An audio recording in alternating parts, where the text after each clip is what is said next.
Hello everyone, welcome to शिक्षा chamber. और आज की इस वीडियो के अंदर हम डिस्कस करने वाले हैं एक्नॉलेजमेंट। एक्नॉलेजमेंट से लिमिटेशन एक्ट के सेक्शन नंबर 18, 19 और 20 डील करते हैं। इनको एक एक करके पढ़ते हैं। सबसे पहले हम डिस्कस करने वाले हैं एक्नॉलेजमेंट होता क्या है। तो चलिए बिना किसी देरी के शुरू करते हैं। फॉर एग्जाम्पल, ए और बी के अंदर कोई कॉन्टेक्ट हुआ था। ए ने क्या कर दिया, बी को कुछ जो रुपए थे वो लोन के रूप में दे दिए थे। अब क्या होता है, जो बी था उसको पेमेंट करनी थी ए को, लेकिन वो ए को पेमेंट नहीं करता। अब 1 साल का टाइम पीरियड था, उन्होंने जो प्रोमिसरी नोट वगैरह जो भी बनाया था उसके अंदर 1 साल का लिखा हुआ था कि 1 साल के अंदर अंदर बी क्या है, पेमेंट कर देगा ए को। लेकिन बी पेमेंट नहीं करता है। पर बी क्या करता है, पेमेंट नहीं करता, लेकिन बी क्या करता है, 1 साल के बाद मतलब 1 साल जैसे ही खत्म होने वाला होता है उससे 2 दिन पहले आता है और बोलता है कि हाँ भाई, मुझे तुझे पैसे देने हैं तो मैं इंस्टॉलमेंट में पे कर दूंगा और ये ले मेरी पहली इंस्टॉलमेंट। या ऐसे ही बोल देता है उसको आगे कि हाँ मैं इंस्टॉलमेंट के अंदर पे करूंगा। तो अब उसने क्या कर दिया, एक्नॉलेजमेंट कर दी। एक्नॉलेजमेंट को क्या कहते हैं, बेसिकली एक्नॉलेजमेंट मतलब होता है एडमिशन कि किसी चीज की क्या कर ली उसने, लाइबिलिटी ऑन कर ली, उसको बोलते हैं एक्नॉलेजमेंट। तो एग्जाम्पल से हमने मीनिंग देख लिया कि एक्नॉलेजमेंट क्या होता है। Acknowledgement of liability is the admission, वो एडमिशन होता है लाइबिलिटी के रिगार्डिंग, और ऑनिंग ऑफ अ लाइबिलिटी। लेकिन इसके अंदर क्या है, स्ट्रेंजर जो है वो नहीं कर सकता, एडमिट नहीं कर सकता लाइबिलिटी को। कैसे, अब ए और बी के अंदर हमने पढ़ा था कि कॉन्टेक्ट हो रखा है। अब इसके अंदर कोई सी पर्सन आके ये नहीं बोल सकता कि हाँ उसने तुझे पैसे देने हैं वो इंस्टॉलमेंट में नहीं। वो एक ए को किसके द्वारा की जानी चाहिए, बी के द्वारा की जानी चाहिए एक्नॉलेजमेंट। तो यही लिखा हुआ है कि एक्नॉलेजमेंट जो होती है वो लाइबिलिटी का एडमिशन होती है, और कोई स्ट्रेंजर ओन नहीं कर सकता, एडमिट नहीं कर सकता लाइबिलिटी को। अब देख लेते हैं एक्नॉलेजमेंट मतलब क्या क्या चीज़ें एक्नॉलेजमेंट के अंदर होती हैं, रिक्वायरमेंट्स क्या है या इसेंशियल एलिमेंट्स क्या है एक्नॉलेजमेंट के। सबसे पहला कि जो एक्नॉलेजमेंट है वो राइटिंग के अंदर होनी चाहिए। इनको हम अच्छे से डिस्कस करेंगे, लेकिन यहाँ सिर्फ हम देख लेते हैं पहले एज अ क्रक्स कि कौन कौन सी रिक्वायरमेंट्स होनी ज़रूरी हैं एक्नॉलेजमेंट के लिए। सबसे पहले हमने देखा कि राइटिंग में होनी चाहिए एक्नॉलेजमेंट, साइन होनी चाहिए बाय द पार्टी और by his duly authorised agent. हमने अभी देखा था एग्जाम्पल के अंदर कि कोई थर्ड पार्टी नहीं कर सकती, लेकिन कौन कर सकता है, वो जो पार्टी है उसकी कांटेक्ट की वो, या फिर उसी पार्टी के थ्रू क्या कर दिया, किसी ने एजेंट अपॉइंट कर दिया, वो कर सकता है। थर्ड जो हमारी रिक्वायरमेंट है वो है must be made before the date of expiration of the period of limitation. जो पीरियड ऑफ लिमिटेशन था ना उस कॉन्ट्रैक्ट को परफॉर्म करने का, उससे उसके एक्सपायर होने से पहले वो एक्नॉलेजमेंट की होनी चाहिए। अगर उसके बाद की जा रही है तो फिर कोई वैल्यू ही नहीं है उसकी। मस्ट बी सफिशिएंट, और वो सफिशिएंट होनी चाहिए। सफिशिएंट कैसे होगी और क्या क्या एग्जाम्पल है सफिशिएंट के, वो हम आगे जाकर डिस्कस करने वाले हैं। अब जो हमारी पहली एसेंशियल एलिमेंट था वो था राइटिंग। तो एक्नॉलेजमेंट क्या है, राइटिंग के अंदर होनी चाहिए। जो ओरल एक्नॉलेजमेंट होती है उसको लिमिटेशन एक्ट रिकॉग्नाइज्ड नहीं करता, ठीक है। वेयर एक्नॉलेजमेंट इज अनडेटेड, पर लेकिन आगे जाकर हम पढ़ेंगे, सेक्शन 18 ही बात कर रहा है कि अगर एक्नॉलेजमेंट क्या है, अनडेटेड है, तो उसके लिए ओरल एविडेंसेस दिए जा सकते हैं उसकी डेट ऑफ जो साइनिंग है उसको लेकर, ठीक है। अब जो हमारा सेकंड एसेंशियल था वो था कि द पार्टी और his duly authorised agent should sign the document with date signature is essential. कि क्या है, जो पार्टी है कॉन्टेक्ट की, जो एक्नॉलेजमेंट कर रही है, वो जहाँ उसके द्वारा ऑथोराइज जो एजेंट है ना, उसके थ्रू क्या होना चाहिए, साइन होना चाहिए डॉक्यूमेंट डेट के साथ। क्योंकि सिग्नेचर क्या है, इसेंशियल रिक्वायरमेंट है किसके लिए, एक्नॉलेजमेंट के लिए। Acknowledgement by a guardian on behalf of minor is valid. आगे जाकर हम पढ़ेंगे कि एक्नॉलेजमेंट क्या है, कौन कौन और मतलब इंक्लूड होते हैं। ड्यूली जो ऑथोराइज्ड एजेंट टर्म है उसके अंदर कौन कौन इंक्लूड होता है, तो हम वहां पढ़ेंगे कि कुछ गार्जियन, जो लॉफुल गार्जियन, जो गार्जियंस होते हैं, वो भी क्या होते हैं, एक्नॉलेजमेंट के अंदर इंक्लूड किए जाते हैं। तो यही बात कर रहा है सेकंड रिक्वायरमेंट है जो हमारी, कि अगर गार्जियन भी कर रहे हैं ना माइनर की बिहाफ के ऊपर एक्नॉलेजमेंट, तो वो भी क्या होगी, वैलिड होगी। द मैनेजर जो करता होता है जॉइंट फैमिली का, जॉइंट हिंदू फैमिली का मैनेजर, वो भी अगर कर रहा है उस फैमिली की बिहाफ के ऊपर तो वो भी वैलिड है। A legal practitioner on behalf of the client में एक्नॉलेज, और वो कौन है, लीगल जो प्रैक्टिशनर होता है वो भी क्लाइंट की बिहाफ पर एक्नॉलेजमेंट दे सकता है। तो ये था हमारा दो एसेंशियल रिक्वायरमेंट्स। अब हम बढ़ते हैं अपनी नेक्स्ट एसेंशियल रिक्वायरमेंट की तरफ। थर्ड इसेंशियल रिक्वायरमेंट ये है कि जो एक्नॉलेजमेंट है ना वो before the expiry of the limitation act के अंदर जो प्रिस्क्राइब्ड पीरियड बता रखा है ना उसकी एक्सपायर होने से पहले पहले की हुई होनी चाहिए। अगर एक्सपायर हो चुका है अगर लिमिटेशन पीरियड और उसके बाद जाकर एक्नॉलेजमेंट की जा रही है तो वो कोई वैलिड इफेक्ट नहीं होता उसका, ठीक है। जो हमारी फोर्थ रिक्वायरमेंट है वो है सफिशिएंसी, मतलब कि आपको क्या करना है, उस लाइबिलिटी को एडमिट करना है। इंग्लिश लॉ के अंदर क्या होता है, एग्जैक्ट राइट और नेचर होता है ना प्रॉपर्टी का, वो इसेंशियल होता है एक्नॉलेजमेंट के लिए। लेकिन इंडिया के अंदर क्या है, मतलब अगर आप उसको ओमिट भी कर रहे हो ना उसके नेचर को या फिर राइट को उस प्रॉपर्टी के रिगार्डिंग, तो भी क्या है आपकी एक्नॉलेजमेंट सफिशिएंट होती है।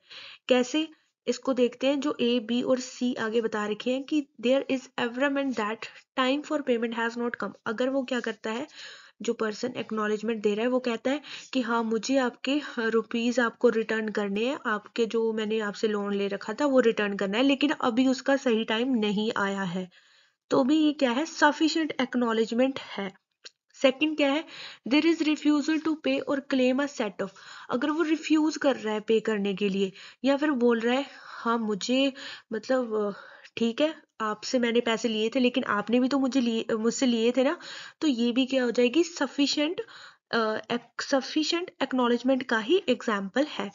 There is acknowledgement address to another person other than the person entitle. हमने शुरू में जब लेक्चर शुरू किया था तो हमने कहा था कि जो थर्ड पर्सन है ना वो नहीं कर सकता एक्नॉलेजमेंट।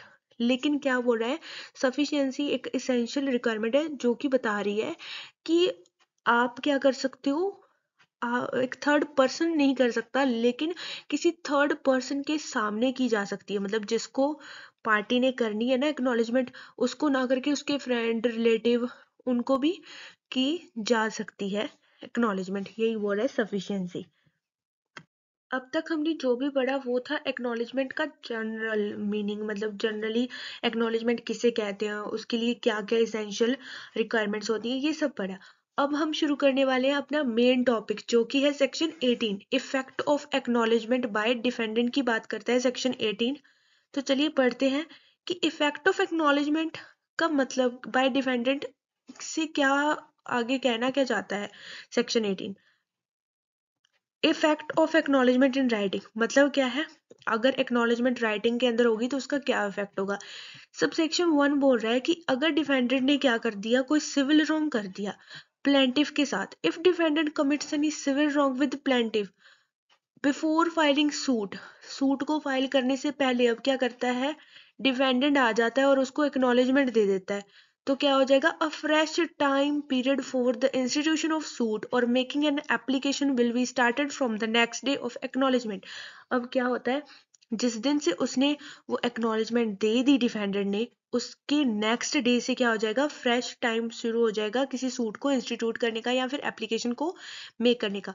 सेक्शन 18 किसके ऊपर एप्लीकेबल होता है, सेक्शन 18 एप्लीकेबल होता है सूट्स पर और एप्लीकेशंस के ऊपर, ये अपील के ऊपर एप्लीकेबल नहीं होता है। सब सेक्शन 1 यही बात कर रहा है कि अगर डिफेंडेंट ने पहले सिविल रॉन्ग कमिट कर दिया प्लेंटिफ के साथ, लेकिन जैसे ही प्लेंटिफ क्या करता है, सूट फाइल करने जाता है लिमिटेशन पीरियड के अंदर अंदर, तो क्या करता है, डिफेंडेंट आ जाता है और अपनी एक्नॉलेजमेंट उसको दे देता है, तो क्या हो जाएगा, राइटिंग के अंदर एक्नॉलेजमेंट दे दी तो उसके नेक्स्ट डे से क्या हो जाएगा, प्लेंटिफ का क्या हो जाएगा, सूट इंस्टीट्यूट करने का फ्रेश टाइम पीरियड स्टार्ट हो जाएगा। यही बोलता है सेक्शन 18 का सबसेक्शन 1।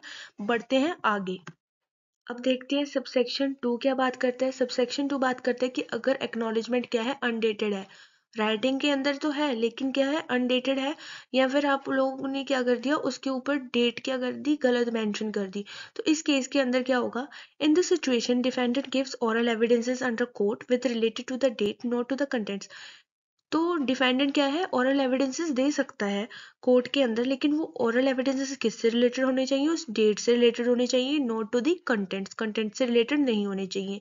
अब इसी के रिगार्डिंग कुछ है एक्सप्लेनेशंस की सफिशिएंट एक्नॉलेजमेंट हम किसे मानेंगे। तो सबसे पहली एक्सप्लेनेशन है कि द एक्नॉलेजमेंट में सफिशिएंट, एक्नॉलेजमेंट क्या है तब सफिशिएंट मानी जाएगी अगर वो क्या कर रही है, अगर डज नॉट क्लियरली स्पेसिफाई, उसने तब भी क्या है सफिशिएंट होगी एक्नॉलेजमेंट अगर क्या कर रही है वो क्लियरली स्पेसिफाई नहीं कर रही है exact nature of property, property का नेचर क्या था, ठीक है, या फिर राइट के बारे में एग्जैक्ट कुछ स्पेसिफाई नहीं कर रही है वो, या फिर रिफ्यूज टू पे और परफॉर्मेंस कर रही है।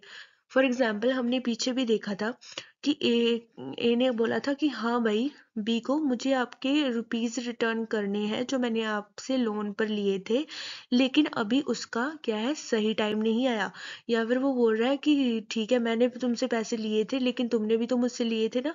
तो यही है, ये भी क्या हो जाएंगी सफिशिएंट एक्नॉलेजमेंट मानी जाएगी। अब जो हमारी सेकंड एक्सप्लेनेशन है वो बात कर रही है साइन का मतलब यहाँ क्या है। साइन को इन्होंने एक्सप्लेन किया है कि साइन क्या हो सकता है, बाय पर्सनली भी हो सकता है उस पर्सन के थ्रू, या फिर अगर उसने कोई एजेंट ऑथोराइज कर रखा है ना एक्नॉलेजमेंट के लिए उसके थ्रू भी हो सकता है। यहाँ साइन दोनों को लेकर चलेंगे हम, या तो पर्सनली उस व्यक्ति ने खुद किया होना चाहिए या फिर अपने किसी एजेंट के द्वारा साइन की होनी चाहिए एक्नॉलेजमेंट। थर्ड जो एक्सप्लेनेशन है वो बात करती है जो एप्लीकेशन होती है ना for the execution of decree वो इंक्लूड नहीं होती यहाँ as an application in respect of any property और राइट। मतलब जो एग्जीक्यूशन ऑफ डिक्री के जो एप्लीकेशन है वो एप्लीकेशन जो लगाई जाती हैं किसी प्रॉपर्टी और राइट के लिए उनके अंदर इंक्लूड नहीं की जाती है।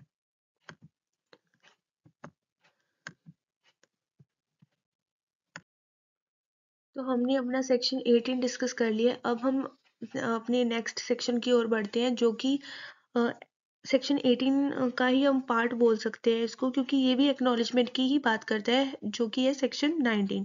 तो सेक्शन 19 क्या बात करता है चलिए देखते हैं। सेक्शन 19 की जो हेडिंग है वो बताती है कि effect of payment on account of debt or of interest on legacy. Section जो 19 है वो डील करता है कि अगर क्या कर दिया किसी व्यक्ति ने एक्नॉलेजमेंट तो नहीं की लेकिन उसने क्या कर दिया आकर क्या कर दिया कुछ जो उसने लोन ले रखा था उसकी क्या कर दी पेमेंट कर दी, ठीक है, हाफ पेमेंट कर दी। तो उस केस के अंदर क्या हो जाएगा, जिस दिन उसने हाफ पेमेंट कर दी उससे आगे क्या बोल रहे हैं ये फ्रेश पीरियड शुरू हो जाएगा, ठीक है। यही बात करते हैं सेक्शन 19। तो चलिए पढ़ते हैं। Deals section 19 deals with if other than acknowledgement, कि एक्नॉलेजमेंट के अलावा क्या कर दिया any other part of payment, any other part of payment interest paid by defendant, defendant ने पार्ट पेमेंट कर दी। The fresh time for the limitation starts when the payment is made। तो fresh time start हो जाएगा जब उसने क्या कर दिया पेमेंट कर दी उस चीज के लिए, ठीक है, एक्नॉलेजमेंट के लिए। एक्नॉलेजमेंट ना करके उसने अगर पेमेंट कर दी तो क्या हो गया फ्रेश पीरियड फिर से शुरू हो जाएगा उसका सूट को इंस्टीट्यूट वगैरह करने के लिए जो भी था। अब हम पढ़ते हैं एक्सप्लेनेशंस। एक्सप्लेनेशन क्या बात कर रही है कि where land is in the possession of the mortgagee, क्या कर दिया लैंड क्या है मोर्टगेजी के पोजेशन के अंदर है। तो उस वक्त क्या हो रहा है जो भी उस लैंड के ऊपर प्रोडक्शन हो रहा है लाइक एग्रीकल्चर थिंग्स हो रही हैं या फिर अदर इंटरेस्ट लाइक वो रेंट वगैरह या कुछ भी are also included under the payment. तो वो भी क्या चीजें हैं वो भी इंक्लूड होंगी किसके अंदर पेमेंट के अंदर इंक्लूड होंगी, ये बोलती है एक्सप्लेनेशन 19 की फर्स्ट, ठीक है। अब बात कर लेते हैं सेकंड के ऊपर जो कि है डेट।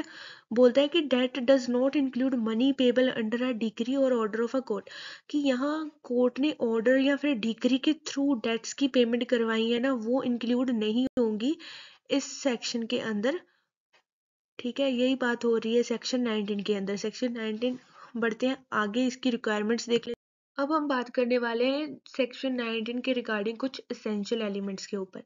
तो सबसे पहला एसेंशियल एलिमेंट जो है सेक्शन 19 के लिए वो ये है कि the payment must be made with in the prescribed period of limitation. जो पेमेंट वो कर रहा है ना पर्सन वो कैसी होनी चाहिए लिमिटेशन पीरियड के अंदर अंदर होनी चाहिए वो, ठीक है। जो सेकंड एसेंशियल है वो है it must be acknowledgement by some form of writing either in the handwriting or sign by him. Second essential बात कर रहा है कि जो एक्नॉलेजमेंट है वो या तो राइटिंग के अंदर होनी चाहिए या फिर क्या होनी चाहिए, मतलब राइटिंग के अंदर कैसे होनी चाहिए, या तो वो खुद हैंड रिटन एक्नॉलेजमेंट दे या फिर क्या करे वो साइन करके दे दे, ठीक है अपने। तो यहाँ हैंड राइटिंग जो है वो एसेंशियल एलिमेंट नहीं है इस सेक्शन 19 का। वो क्या कर रहा है, अगर साइन भी करके दे रहा है ना उसको तो भी वो वैलिड मानी जाएगी, ठीक है। साइन यहाँ पे नेसेसरी है। थर्ड जो इसेंशियल एलिमेंट है वो है the term person liable to pay debt. जो टर्म है ना person liable to pay debt includes not only a person who is personally liable, उसी persons को include नहीं करती जो personally liable है, but also a person who is not personally liable, लेकिन वो persons को भी include करती है जो personally liable नहीं होते। फॉर एग्जाम्पल जो फैमिली जॉइंट फैमिलीज की प्रॉपर्टीज होती है ना उनके बारे में यहाँ बात की गई है, ठीक है। ये थे 3 एसेंशियल एलिमेंट सेक्शन 19 के रिगार्डिंग। अब जो हमारा सेक्शन है वो है सेक्शन 20। सेक्शन 20 की अगर हम हेडिंग देखें तो वो बोलती है कि इफेक्ट ऑफ एक्नॉलेजमेंट और पेमेंट बाय अनदर पर्सन। तो ये जो सेक्शन 20 है ना वो कोई एक्सेप्शन नहीं है सेक्शन 18 की या फिर 19 की। ये जो सेक्शन है वो और अच्छे तरीके से बल्कि एक्सप्लेन ही कर रहा है सेक्शन 18 को और 19 को। This section is an explanatory section to section 18 and 19. It does not constitute an exception in the case of either of these sections. तो जो सेक्शन 20 है ना वो डील करता है किस क्वेश्चन से कि कौन है अलाइव रख सकता है राइट, उस राइट को जो कि टाइम बार्ड नहीं है। इसके पीछे का ऑब्जेक्टिव इससे डील करना नहीं है कि कौन रिवाइव कर सकता है टाइम बार्ड डेट को। तो इसको इस सेंटेंस को समझने के लिए हम देखते हैं पहले अपनी बेयर एक्ट की लैंग्वेज। जो सेक्शन 20 का जो सबसेक्शन 1 है वो बात करता है कि अगर जो डिसेबल्ड पर्सन है, अब वो तो एक्नॉलेजमेंट दे नहीं सकते, वो एक्नॉलेजमेंट देंगे नहीं तो उनके अगेंस्ट क्या है टाइम पीरियड रन होगा, टाइम पीरियड निकल जाएगा, वो तो ऐसे ही फंस जाएंगे ना। तो इस केस के अंदर क्या है, ये इंक्लूड करता है जो क्या क्या इंक्लूड करता है इनके अंदर, जो एक टर्म यूज हुई है ना ड्यूली ऑथराइज्ड एजेंट, वो क्या क्या इंक्लूड कर सकता है। लीगल गार्जियन उसके अंदर इंक्लूड होंगे, कमिटी और मैनेजर, जो कि हमने एग्जाम्पल देखा था पीछे शुरू शुरू में सफिशिएंसी के अंदर क्या था वो, जो करता होता है Hindu marriage, sorry Hindu marriage बोल दिया मैंने, हिंदू जॉइंट फैमिलीज का वो। और एन एजेंट ड्यूली ऑथराइज्ड वो तो है ही है, जो कोई और पर्सन को उन्होंने एज एन एजेंट अपॉइंट किया था डिसेबिलिटी से पहले, ठीक है। अब बात कर लेते हैं सबसेक्शन 2 की, 20 के सबसेक्शन 2 के बारे में कि वो किस बारे में बात करता है। This section in case of several joint contractors, यानी कि हम यहाँ सेवरल जॉइंट कॉन्ट्रैक्टर्स हैं, पार्टनर्स हैं, एग्जीक्यूटर्स हैं और मॉर्टगेजर्स हैं, वो इंटाइटल नहीं है मेक करने के लिए या फिर साइन करने के लिए acknowledgement on behalf of others. किसी अदर पर्सन की बिहाफ पर ये लोग क्या है एक्नॉलेजमेंट साइन नहीं कर सकते। यही बात करता है सेक्शन 20 का सबसेक्शन 2। पढ़ते हैं subsection 3। It provides that an acknowledgement signed by or a payment made in respect of any liability, यानी कि acknowledgement sign कर दी और जो payment made हो रही है ना किसी liability की respect में, by any limited owner of property, किसके थ्रू, कोई लिमिटेड ऑनर है प्रॉपर्टी का उसके थ्रू। फॉर एग्जाम्पल कौन है वो, विडो का लेकर चल रहे हैं हम। Govern by the Hindu law, जो कि गवर्न हो रही है किससे, हिंदू लॉ से। Shall be a valid acknowledgement, वो भी क्या होगी, वैलिड एक्नॉलेजमेंट होगी, या फिर जो पेमेंट की है उसने, और payment against a reversioner. Reversioner क्या होता है, someone having a vested right to a future acknowledgement, वो पर्सन जिसका क्या है राइट वेस्ट है फ्यूचर एक्नॉलेजमेंट के लिए, मतलब वो क्या है एक्नॉलेजमेंट दे सकता है इन फ्यूचर। तो वो क्या हो जाएंगे, ये सब क्या हो जाएंगे, वैलिड होंगे, ठीक है। सबसेक्शन 3 यही बात कर रहा है कि अगर लिमिटेड ओनर ने क्या कर दिया, कोई एक्नॉलेजमेंट कर दी या फिर पेमेंट कर दी, वो बाउंड करेगी किसको, रिवर्सनर को भी। ठीक है। अब बढ़ते हैं सेकंड पार्ट की ओर, जो कि 20 के सबसेक्शन 3 के अंदर ही है, जो प्रोवाइड करता है दैट द एक्नॉलेजमेंट और payment made by the manager of a Hindu joint family. अब क्या कर दिया, कर्ता ने, जो जॉइंट फैमिली का कर्ता होता है ना, मेन मेंबर होता है, जो मुखिया होता है, उसने, या अगर कोई भी अदर जो फैमिली मेंबर्स हैं उनकी बिहाफ के ऊपर क्या कर दी, एक्नॉलेजमेंट कर दी या फिर पेमेंट कर दी, उसको भी क्या करेंगे, वैलिड कंसीडर करेंगे। तो ये था सेक्शन 20। अब पढ़ते हैं केस लॉ, जो कि है Kishori Engineering Workers versus Bank of India 1991 का। इस केस के अंदर क्या हुआ था, पटना हाई कोर्ट का केस है ये। The Patna High Court held that where the debtor was making part payment, यहाँ क्या कर दिया, डेटर ने पार्ट पेमेंट मेक कर दी, the limitation would run from the last made part payment. जिस दिन उसने लास्ट पार्ट, मतलब जिस दिन भी उसने पेमेंट का जो पार्ट पेमेंट उसने की है ना, उस दिन से क्या हो जाएगा, उसका limitation period run would run from the last made part, उसी से उसका लिमिटेशन पीरियड रन होना शुरू हो जाएगा। ठीक है। ये बात किस केस में हेल्ड हुई थी, किशोरी इंजीनियरिंग वर्कर्स के केस के अंदर, पटना हाई कोर्ट का केस था। तो ये थे हमारे सारे, आज हमने डिस्कस किया सेक्शन 18, 19, 20। सेक्शन 18 हमने सबसे पहले देखा था। सेक्शन 18 बात करता था कि एक्नॉलेजमेंट क्या होती है, एक्नॉलेजमेंट राइटिंग के अंदर होनी चाहिए, अगर अनडेटेड एक्नॉलेजमेंट है तो उस केस के अंदर क्या होगा, उस सिचुएशंस के अंदर क्या होगा। ये सब चीज़ें हमने पढ़ी थी सेक्शन 18 के अंदर। और सेक्शन 19 के अंदर हमने पढ़ा था कि अगर अदर देन एक्नॉलेजमेंट क्या कर दिया, पर्सन ने कर दी पेमेंट, कर दी हाफ पेमेंट कर दी उस चीज़ की, उस लोन की, तो क्या हो जाएगा, फिर से जो रिफ्रेश पीरियड है वो उस पेमेंट के बाद से शुरू हो जाएगा। ठीक है। और सेक्शन 20 था, इन दोनों सेक्शंस की ही एक्सप्लेनेशन था ये, जो कि बताता था कि इन जो मतलब खुद पर्सन कर रहा है एक्नॉलेजमेंट, या फिर उसके थ्रू अपॉइंट एजेंट के अलावा कौन कौन से लोग हैं जो क्या कर सकते हैं, पेमेंट कर सकते हैं या फिर एक्नॉलेजमेंट दे सकते हैं। तो ये सारे चीज़ें हमने अभी पढ़ी है सेक्शन 20 के अंदर। होप कि आप लोगों को 18, 19 और 20 जो लिमिटेशन के सेक्शंस हैं उनका कंसेप्ट समझ में आया होगा। अगर फिर भी आप लोगों को कोई डाउट है तो आप कमेंट सेक्शन में जाकर लिख सकते हैं, हम उसको ज़रूर क्लियर करने की कोशिश करेंगे। मिलते हैं नेक्स्ट वीडियो के अंदर नेक्स्ट सेक्शंस के साथ। तब तक के लिए please like, comments, share and subscribe my YouTube channel @Shiksha Chamber. Take care guys, bye bye.